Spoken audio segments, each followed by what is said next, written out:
Maroon colour lipstick দিয়ে তোমরা কিভাবে গোলাপি কালার লিপস্টিক বানাবে সেটাই আজকে দেখাবো। এই নিনজা টেকনিকটা দেখলে তোমরা একদমই অবাক হয়ে যাবে। তার জন্য আমি প্রথমে একটা মেরুন কালার লিপস্টিক নিয়ে নিয়েছি।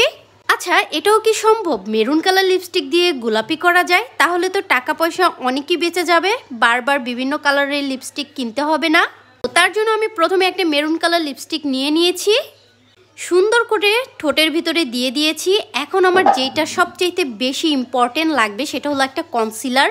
হ্যাঁ, একটু লাইট কালার কনসিলার হলে ভালো হয়। চাইলে তোমরা এটা ফাউন্ডেশন দিয়েও করতে পারো। দেখো, কনসিলারটা দেওয়ার পরে আমার লিপস্টিকের কালার পুরাই চেঞ্জ। আই এম তো পুরাই অবাক।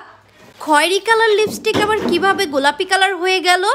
আসলে বুদ্ধি থাকলে ঘর জামাই থাকা লাগে না। দেখতেই পারছো তোমরা কত সুন্দর আমি একটা কালার চেঞ্জ লিপস্টিক করে ফেললাম। তাহলে এইভাবে যদি তোমরা হ্যাকটা ট্রাই করো, অবশ্যই তোমাদের টাকা পয়সা বেঁচে যাবে। তো আমি আরেকটু হালকা কালার করতে চাচ্ছি গাঢ় গোলাপি থেকে। তার জন্য আমি যেটা করলাম, আবারও কনসিলার নিয়ে নিলাম। কনসিলারটা দিয়ে দিয়েছি যাতে করে কালারটা আরেকটু হালকা কালার হয়। একদমই দেখতে এখন গোলাপের পাপড়ির মতো লাগছে, দেখো তোমরাই।